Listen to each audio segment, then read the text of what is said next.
मित्रांनो नमस्कार, स्वागत आहे तुमचं सागर डुकरे पोल्ट्री फार्म या चॅनलवर.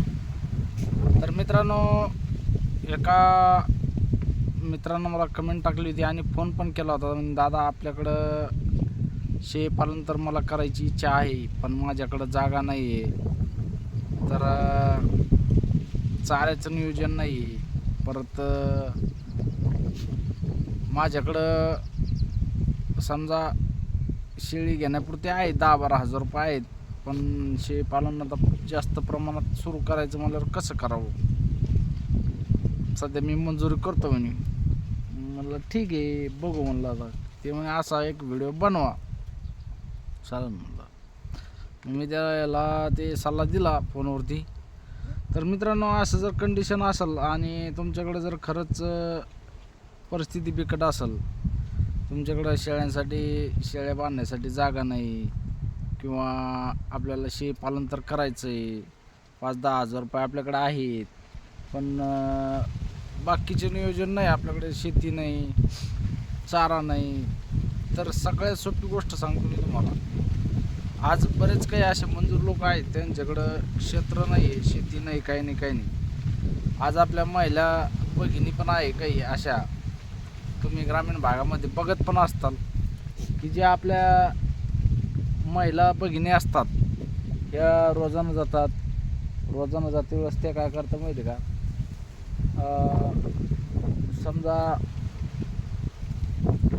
रोजानं जाते वेळेस ते काय करतात, आपल्या स्वतःच्या जिद्दीवर स्वतःच्या पैशानं एखादी शेळी पाट किंवा शेळी घेतात आणि ती पाट लहानची मोठी करून ती शेळी मोठी करतात आणि तिच्यापासून उत्पन्न म्हणजे वाढवतात.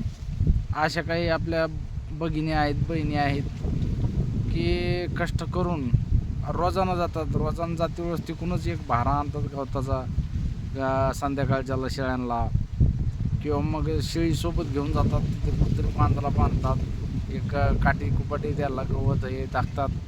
असे बरेच काही बघत असताल तुम्ही तुमच्या गावामध्ये.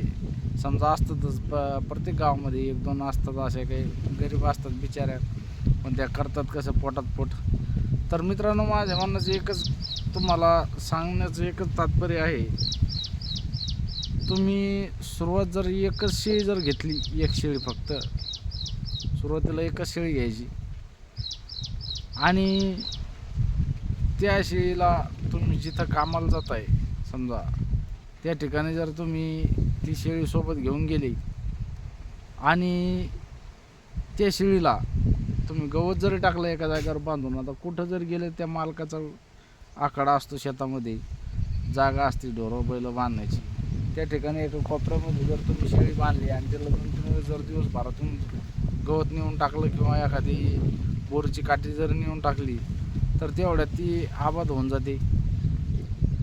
तुम्ही गाभण घ्या किंवा वेलेली शेळी, जशी तुमच्याकडे 10-15-20 हजार रुपये जर असेल, तर चांगल्या प्रकारची शेळी 1-2 पिल्लांची तुम्हाला भेटू शकते, 15-20 हजार रुपये असले तर. आणि जर 10 हजार रुपये जर असेल, तर तुम्ही खाली शेळी घेऊ शकता, तिला सांभाळू शकता, 5-6 महिने जातील तुमचे व्यर्थ, पण तिथून पुढं तुमची सुरुवात चांगली होईल. आता हा झाला प्रश्न चारण्याचा. समजा चारा तुम्हाला एका शेळीला काही जास्त प्रमाणात लागणार नाही, तिला जो लागणार तो वरचीवर तुम्ही गवत काडी आणून धोकू शकता. आता राहिला विषय जागेचा, तर तुम्हाला सांगतो, आता हे आपण शेळ्या केल्या, हे मी अलग निघल्याच्या नंतर केल्या, पण ज्यावेळेस आम्ही एकत्र होतो, मी लहान होतो, लग्नाच्या अगोदरच्या गोष्टी आहेत ह्या आता तुम्हाला सांगायच्या त्या. तर लग्नाच्या अगोदर ज्यावेळेस आमच्याकडे शेळ्या होत्या, त्यावेळेस आमची एका साईडला चुला असायची आणि एका साईडला शेळ्या बांधलेल्या असायच्या.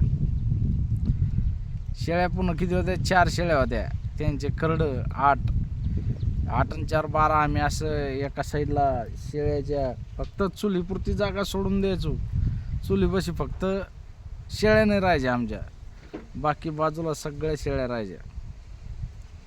असं शेळीपालन आम्ही पहिल्यांदा शेळ्या पण अशा पण सांभाळलेल्या आहेत.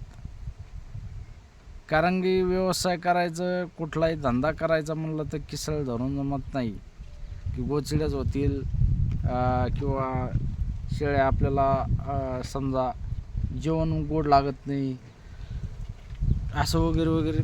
मित्रांनो, खरं सांगायचं म्हणलं ना तर व्यवसाय करायचं म्हणल्यावर खूप सहन करावं लागतं. सहन केल्याशिवाय व्यवसायात सक्सेस होऊ शकत नाही माणूस. आणि खरंच तुम्हाला जर उत्पन्न वाढवायचं असेल तर तुम्ही एका शेळीपासून 4-5 वर्षामध्ये भरपूर शेळ्या करू शकता. फक्त तेवढी जिद्द पाहिजे आपल्यामध्ये की आपण जिथं कामाला जातो तिथं आपली शेळी सोबत घेऊन आपण तिला थोडंफार गवत टाकून तिचं ॲडजस्टमेंट करू शकतो. एवढं काही अवघड नाही. एका शेळीला चारा लागत नाही जास्त. आज तुम्ही त्याला 2-3 वेळेस गवत जरी टाकलं, आता प्रत्येकाच्या शेतकरी जे आहेत त्यांच्याकडे गवत लागवड केलेली असते, त्याच्यातलं थोडंफार आणून टाकलं तर कोणी काही म्हणत नाही. शेतकरी कधीच जनावरांना चारण्यासाठी कधीच नाही म्हणत नाही कोणाला. तो घासातला घास देणारा म्हणजे आपला शेतकरी आहे. त्याच्यामुळे शेतकऱ्याचा विषय असा आहे की कोणालाच त्रास देणार नाही शेतकरी. स्वतः जळवून घेईन, स्वतः समजा त्रास करून घेईन, पण दुसऱ्याला त्रास देणार नाही. त्याच्यामुळे मित्रांनो, शेळीपालन जर करायचं असेल तर नक्कीच एका शेळीपासून पण सुरू करू शकता. भांडवल काहीच लागत नाही. फक्त तुम्ही एक शेळी घेतली तर तिला चारा पण फ्रीमध्ये भेटतोय कुठं पण. एका शेळीला कोणी त्रास देणार नाही तुम्हाला. कोणाच्या बांधायला गेलं तर ते म्हणते चार बाबा, एक शेळी धरून चालू शकता. तुमचं कामं चालू शकतं, शेळी आबाद होऊ शकते. आणि नंतर 2-3 वाढल्याच्या नंतर तर तुम्ही 4-5 वाढल्यानंतर तुम्ही त्याच्यात करू शकता ना. 1-2, 4-2 पत्र, एक जर बोकड विकला त्यात 2 पत्र येतात, मिळी येतात आणि सगळंच होऊन जातं.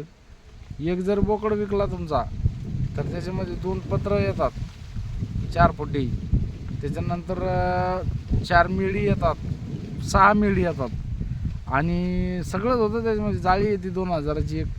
टोटल तुमचं शेळी पालनाचा शेड एक तयार होऊन जातो, असं नियोजन जर केलं तर मित्रांनो, असं नियोजन करा. 100% याच्यामध्ये तुम्हाला सक्सेस व्हायला काही उशीर लागणार नाही. कारण कोणी पण एकापासून सुरुवात करायला पाहिजे. 10पासून 100पासून केल्यापेक्षा एकापासूनच सुरुवात केली कधी पण फायद्याची असते. तर तुम्हाला कसं वाटलं माहिती, व्हिडिओ कसा वाटला कमेंटमध्ये नक्की सांगा. आणि तुमचे काही प्रश्न असेल तर कमेंटमध्ये नक्की विचारायला विसरू नका मित्रांनो. कमेंट करत जा, कमेंट जास्त प्रमाणात करत जा. तुम्ही कमेंट करत नाही, लाईक आणि कमेंट करायला विसरू नका. तुमचा काही प्रश्न असला तर तुम्ही कमेंट करा. आणि धन्यवाद व्हिडिओ शेवटपर्यंत बघितल्याबद्दल. व्हिडिओला कमेंट, एक तरी कमेंट प्रत्येकानं कमेंट करा. प्रत्येकानं ज्यांनी व्हिडिओ बघितला त्यांनी कमेंट नक्कीच करा. धन्यवाद मित्रांनो. जय जवान, जय किसान, जय हिंद, जय महाराष्ट्र.